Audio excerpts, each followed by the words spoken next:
ಗೌರವಾನ್ವಿತ ಉಪಮುಖ್ಯಮಂತ್ರಿಗಳು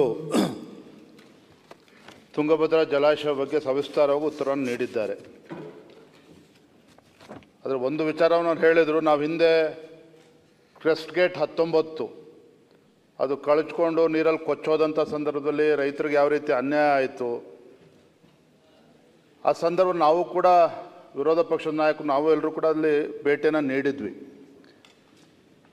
ನಾವು ಟೀಕೆ ಮಾಡಿರ್ತಕ್ಕಂಥದ್ದು ರಾಜಕೀಯ ಕಾರಣಕ್ಕಲ್ಲ, ರೈತರಲ್ಲೇನು ಪರದಾಡ್ತಾ ಇದ್ದರು, ಆ ರೈತರ ಸಂಕಷ್ಟಕ್ಕೆ ರಾಜ್ಯ ಸರ್ಕಾರ ತತ್ಕ್ಷಣ ಸ್ಪಂದನೆ ಮಾಡಬೇಕು ಅನ್ನೋ ನಿಟ್ಟಿನಲ್ಲಿ ನಾವು ಹೇಳಿಕೆಗಳನ್ನು ನೀಡಿದ್ದೇ ಹೊರತು ರಾಜಕೀಯ ಹೇಳಿಕೆ ಅಲ್ಲ. ರೈತರ ಹಿತವನ್ನು ಕಾಪಾಡೋ ನಿಟ್ಟಿನಲ್ಲಿ ಹೇಳಿಕೆಯನ್ನು ನೀಡಿರ್ತಕ್ಕಂಥದ್ದು ನಮ್ಗೆ ಅರ್ಥ ಆಗ್ತದೆ. ಯಾಕೆಂತ ಹೇಳಿದ್ರೆ ಟಿ ಬಿ ಬೋರ್ಡ್ ಕಾನ್ಸ್ಟಿಟ್ಯೂಟ್ ಆಗಿರ್ತಕ್ಕಂಥದ್ದು BJP ಸರ್ಕಾರ ಬಂದಾಗಲ್ಲ ಅವೆಲ್ಲ ಮಾಹಿತಿ ಇದೆ.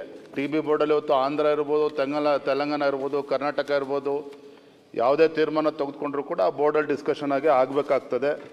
ಒಂದು ಮಾನ್ಯ ಸಚಿವರು ಹೇಳಿದಾಗೆ ಇವತ್ತು ಪಕ್ಕದ ನೆರೆ ರಾಜ್ಯಕ್ಕೆ ಆಗಬೇಕಾಗಿರ್ತಕ್ಕಂಥದ್ದು ಏನಿಲ್ಲ, ನೀರು ಹೋಗೇ ಹೋಗ್ತದೆ ಅಲ್ಲಿ. ಆದರೆ ಇಲ್ಲಿ ಡ್ಯಾಮು ಮತ್ತೊಂದು ಏನೇ ಸಮಸ್ಯೆ ಆದರೂ ಕೂಡ ಪರದಾಡ್ತಕ್ಕಂಥದ್ದು ನಮ್ಮ ಈ 4 ಜಿಲ್ಲೆಯ ರೈತರುಗಳು. ಹಾಗಾಗಿ ಮಾನ್ಯ ಸಚಿವರು ಹೇಳಿಕೆ ಹೇಳಿದರು, ಅವರು ಆಂಧ್ರವರು ಕೋಆಪ್ರೇಟ್ ಮಾಡಿದ್ರು ಕೂಡ ನಾವೇ ಅದರ ದುಡ್ಡನ್ನು ಕೂಡ ನಾವೇ ಬರ್ಸೋದಕ್ಕೆ ಹೇಳಿದೆವು ಅನ್ನೋ ಮಾತನ್ನು ಕೂಡ ಅವ್ರು ಹೇಳಿದ್ದಾರೆ. ಅದನ್ನು ಈ ಸಂದರ್ಭ ಇಷ್ಟೇ ಹೇಳ್ತಕ್ಕಂಥದ್ದು.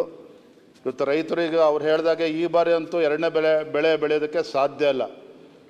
ಆದರೂ ಕೂಡ ಮೊನ್ನೆ DK ಶಿವಕುಮಾರ್ ಸಾಹೇಬ್ರೀಗ ಆಂಧ್ರ ತೆಲಂಗಾಣ ಎಲ್ಲ ರಾಜ್ಯಗಳಿಗೆ ಮಾತನಾಡಿ ನಾವು ಕೂಡ ನಮ್ಮ ಕಡೆಯಿಂದ ಕೇಂದ್ರ ಸರ್ಕಾರಕ್ಕೆ ಯಾವ ರೀತಿ ಒತ್ತಡವನ್ನು ಹಾಕಬೇಕು, ತತ್ಕ್ಷಣ ಮತ್ತೊಮ್ಮೆ ಬೋರ್ಡ್ ಮೀಟಿಂಗ್ ಕರೆದು ಆ 32 ಗೇಟ್ ಈಗಿನ ಪ್ರಕಾರ 1 ಗೇಟ್ ಆಲ್ರೆಡಿ ಎಲ್ಲ ಬಂದಿದೆ ಹೊಸದಾಗಿ, 32 ಗೇಟೇನು ರೀಪ್ಲೇಸ್ಮೆಂಟ್ ಆಗಬೇಕು, ತತ್ಕ್ಷಣ ಟೆಂಡರ್ ಕರೆದು ಆ ರೀತಿ ಯಾವ ರೀತಿ ಅದನ್ನು ಒತ್ತಡ ಹಾಕಬೇಕು, ಅವರು ಅದನ್ನು ಒತ್ತಡ ಹಾಕ್ತಕ್ಕಂಥ ಕೆಲಸ ಮಾಡಲಿ.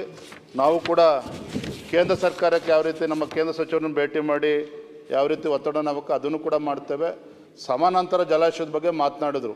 ಬಹುಶಃ ಹೂಳು ತೆಗಿತಕ್ಕಂಥದ್ದು ಎಷ್ಟು ಕಷ್ಟ ಸಾಧ್ಯ ಅದು ಮಾನ್ಯ ಸಚಿವರಿಗೆ ಗೊತ್ತಿದೆ.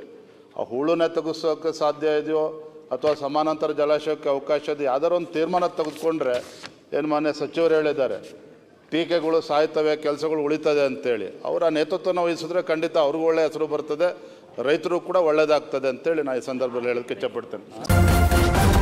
ನ್ಯೂಸ್ ಫಸ್ಟ್ ನಿರ್ಭೀತಿಯಿಂದ ನಿಮ್ಮ ಪರವಾಗಿ.